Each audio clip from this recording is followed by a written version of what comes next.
Ahora nos Gracias. toca oír las reflexiones de la doctora Michelle Chauvet Sánchez. Estudió la licenciatura en Periodismo y Comunicación Colectiva en la Universidad Nacional Autónoma de México y también el posgrado en Economía, maestría y doctorado en la misma institución. Actualmente es profesora del Departamento de Sociología de la Universidad Autónoma Metropolitana, Unidad Azcapotzalco.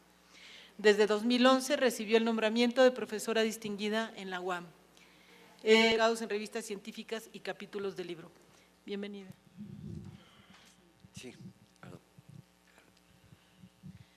Bien, buenos días. Pues primero que todo quiero agradecer a Gaby el privilegio de estar con ustedes esta mañana.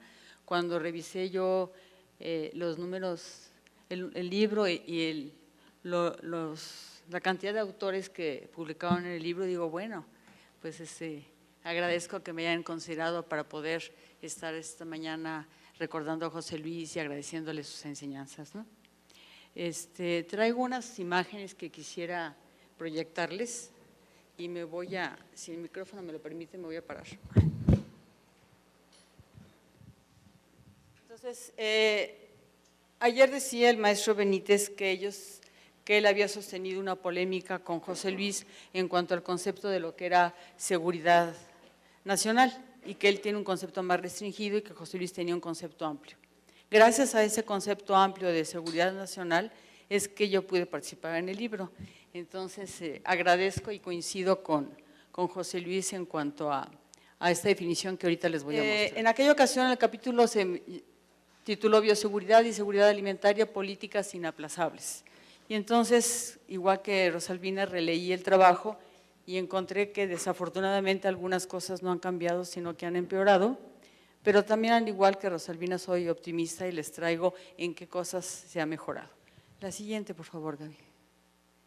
Entonces yo les decía que José Luis tenía una idea amplia de lo que es seguridad nacional y él habla de que es una situación en la que la mayoría de los sectores y clases sociales de la nación tienen garantizadas sus necesidades vitales mediante las decisiones del gobierno nacional en turno y de las instituciones del Estado frente a amenazas o retos internos o externos. Y ya decía Américo Saldívar que la inseguridad alimentaria es una amenaza a la paz social y es un componente muy sentido de nuestra población. La siguiente, por favor, Gaby. En 2004, ¿cuáles eran los objetivos que yo planteé en el capítulo? Primero, ver las consecuencias del abandono de la autosuficiencia alimentaria, luego ver cómo era inaplazable una política alimentaria y también una política en bioseguridad. En 2004 todavía no teníamos una ley que regulara los transgénicos. Hay muchos huecos en esa ley, pero por lo pronto ya está reglamentado. La siguiente, multinacionales que se encargan de acopiar los alimentos y distribuirlos de una forma cada vez más concentrada.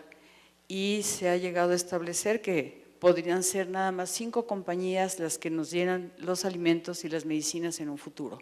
Entonces es un mercado muy, muy concentrado. La siguiente, por favor. No me ayuda mucho la luz, pero les voy a explicar esta diapositiva. Arriba de la línea tenemos la diversidad de alimentos que hay en la naturaleza y abajo de la línea tenemos los que realmente consumimos. Entonces, lo ancho que ustedes ven en la parte de arriba del árbol corresponde a mayor diversidad. Y aquí voy a tomar nada más maíz, que sería el tercero. Tenemos a nivel de la naturaleza 307 variedades de maíz y solamente explotamos o consumimos 12. Entonces estamos viendo cómo hay una restricción en cuanto al contacto con la naturaleza y a la ingesta de alimentos. La siguiente, por favor. En el caso de México ha habido un aumento de la dependencia alimentaria. Por ejemplo, el rango de importaciones que tiene México con respecto a huevo, maíz blanco, café, oro y azúcar es menos del 10%. Sin embargo, del 10 al 30% importamos leche, frijol, carne de aves y sorgo. Y del 30 al 50% importamos carne de bovino y de porcino. Somos exportadores de becerros y somos importadores de carne. pero más del 50% de trigo, maíz amarillo, arroz y soya. Y estos son datos del 2013. Entonces, la FAO considera que hay vulnerabilidad alimentaria cuando el 25% de nuestros alimentos provienen del exterior. Y México ya estamos en un 60% de importación de los alimentos. La siguiente, por favor. Entonces, ante esta seguridad alimentaria no hay tiempo para hablar sobre una concepción diferente de lo que es seguridad alimentaria y de lo que sería soberanía alimentaria. Por soberanía alimentaria estaríamos entendiendo que nuestros productores deciden qué producir, cómo producirlo y cuánto producir. Y por seguridad alimentaria estamos viendo que se tenga el acceso a los alimentos, es decir, si tenemos recursos o teníamos recursos del petróleo, tenemos recursos para comprar alimentos en el exterior.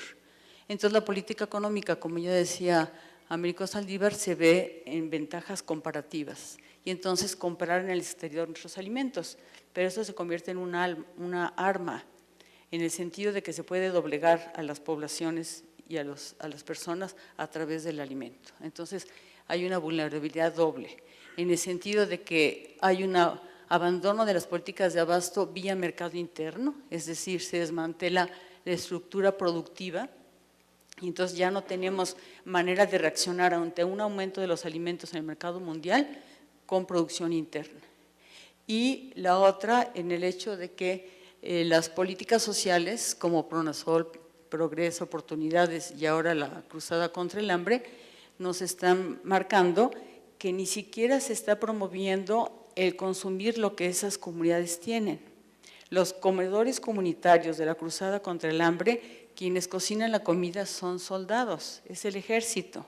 Y en vez de integrar a la comunidad a poder hacer esos alimentos, consumir el frijol, el arroz de esas comunidades, lo traen de fuera. Entonces, es terrible esta parte. Y aquí aprovecho para hacer un comercial de que Gaby, su tesis habla sobre estas políticas sociales. Bien, la siguiente, por favor. Entonces, en el 2015 lo que tenemos es una ecuación perversa. Desnutrición más obesidad, que trae una serie de enfermedades, y hay 20 millones de mexicanos dentro de esta ecuación, por ser más o menos conservadores en la cifra. La siguiente, por favor. Les quiero presentar algunos mapas. Estos mapas lo que hacen es, las cifras nos las convierten en imagen. Entonces, aquí estamos viendo el porcentaje de la población en México que sobrevive con 10 a 20 dólares por día. Y entonces estamos viendo a la República Mexicana muy gordita, porque quiere decir que es un buen número de pobladores que están en esta situación de pobreza. Estados Unidos y Canadá, pues miren, Canadá ni se ve, está flaquita, ¿no? Ya lo demás no lo analizo porque no tenemos tiempo, pero esto sería con respecto al ingreso, la pobreza. La siguiente, por favor. Esto es la migración. Miren cómo queda la República Mexicana en cuanto a ser el primer país que tanto recibe migrantes en su territorio que pasan a Estados Unidos o que emigra población mexicana, ¿no? Entonces realmente es triste ver cómo muchos de estos mexicanos están fuera. Si se hubieran quedado, si incluso la misma burguesía mexicana hubiera sido creativa para explotarlos, les hubiera dado trabajo aquí. No se las ha dado, se han ido y se han ido muy buenos cuadros. O sea, los niveles de productividad de la mano de obra mexicana en Estados Unidos son altos. Entonces, otra historia sería la democracia en México si esos mexicanos no se hubieran visto obligados a migrar. La siguiente, por favor, Gaby. Y aquí viene la prevalencia de la diabetes. Entonces, otra vez la República Mexicana está gordita, Estados Unidos pues también, porque tomamos el patrón alimentario de Estados Unidos. Entonces, con estos mapas lo que les quería presentar a ustedes es que la realidad de 2014 para acá ha ido cambiando para mal que para bien, y entonces estos problemas de seguridad alimentaria con una ingesta de productos que no nos ayudan a tener una buena salud, pues está llevando cada vez más a ver que el problema alimentario es un problema de seguridad nacional. La siguiente, por favor. En el 2015, entonces, revisando el capítulo, veo que hay más de lo mismo. Sin embargo, hay una respuesta de la sociedad civil. En estos años ya se ha hecho a nivel constitucional el derecho a la alimentación. De ahí a que se aplique es otra cosa, pero por lo menos ya se avanzó en ese sentido, ¿no? También ha habido una prohibición de la siembra de soya transgénica en la península de Yucatán por una protesta social. Lo que sucedió en Yucatán fue que se sembró en la parte de más hacia Campeche de soya transgénica. Entonces fue la protesta social la que logró revertir esta siembra de soya transgénica. Y algo muy interesante es lo último de acción colectiva frente a la siembra del maíz transgénico.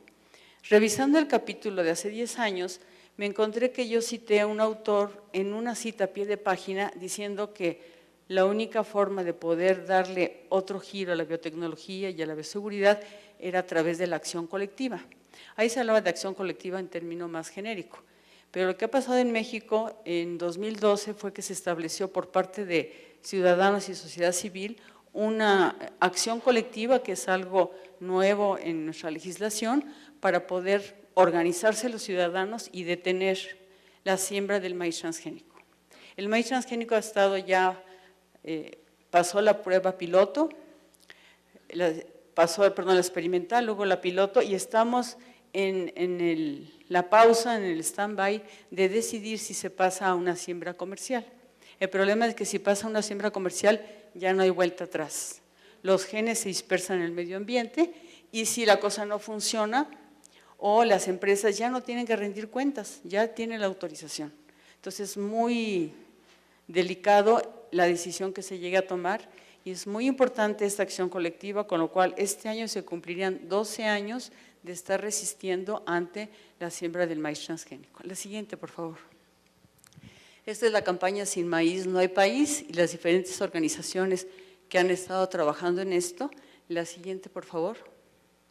Y en esta gráfica les quiero a ustedes enseñar cómo se ha pasado de un rechazo y una organización espontánea en esto de los transgénicos a una respuesta organizada a partir de diferentes movimientos, ¿no? Como puede ser la campaña Sin Maíz No Hay País, el hecho de que está la participación en aspectos legales y legislativos que se ha dado, el trabajo de la Comisión Ambiental del Telecán, y lo que nos faltaría hacer es poder pasar a una generación de tecnología con alternativas de mejoras y a una participación en el diseño de la tecnología. O sea, el poder decir, hay otros caminos, no nada más los transgénicos van a poder ayudarnos, porque lo que plantean las empresas es, a través de los transgénicos vamos a poder resolver el problema alimentario, pero el transgénico podrá ser resistente a sequía, a herbicidas, a insectos, pero no aumenta la productividad, porque la productividad tiene muchos factores, no puede ser un solo gen el que nos va a decir ya no les traje el mapa de México en cuanto a ciencia y tecnología, pero ahí sí la República Mexicana está flaquita, y Estados Unidos está grande. La siguiente, por favor. Entonces, ¿cuál es mi propuesta? Mi propuesta es que tenemos que investigar de manera interdisciplinaria una diversidad de alimentos que sean nutritivos, como el caso de la chía, el amaranto, la quinoa, los quelites, para diversificar la dieta, porque esta dieta tan cargada o con tanto sesgo hacia los carbohidratos, los azúcares y la sal, nos está llevando directamente a la tumba, ¿no? La siguiente, por favor. Hay una cultura alimentaria, estas son la diversidad de papas que hay en Perú. La siguiente, por favor. Y aquí viene la chía, cuánto corresponde, o sea, cómo va teniendo más cosas que, por ejemplo, las nueces, tiene un 1.799% más de magnesio que las nueces, tiene 400 más de hierro que la espinaca, tiene 178 más potasio que el plátano, 922 más que el omega 3, 294 más de fibra que ya no sé qué fue lo que fue ahí, y 900% más de antioxidantes que la naranja, ¿no? Y de hecho el Instituto Nacional de Nutrición tiene para los mexicanos una cosa que le llaman el portafolio para el diabético, donde plantean que debería de consumir 4 alimentos: nopal, avena, soya y chía. Entonces, no me dan comisión, pero yo les recomiendo que consuman chía seguido. La siguiente, por favor. Entonces, ya para terminar, los desafíos frente al problema alimentario, porque son un problema de seguridad nacional, es transitar de la interdisciplina a la transdisciplina.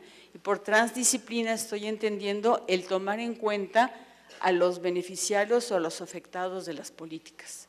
O sea, que sea el conocer lo que sería el conocimiento tradicional, el tomar la opinión de aquellos que están sufriendo estos problemas, es pasar más allá de las paredes de la universidad. Una política diferente que recupere la estructura productiva y restablezca el tejido social. Para ello habría que poner el énfasis en la cultura alimentaria regional y en hacer mercados regionales. Investigar los beneficios de alimentos no convencionales a nivel regional que no solo proporcionen energía, sino que sean nutritivos. La razón de consumir tanto carbohidrato es que te da energía rápidamente, pero trae una serie de consecuencias a todo el organismo, ¿no? Y por último, medidas para mitigar, adaptar o modificar la producción de alimentos frente al cambio o variabilidad climática. Muchas gracias.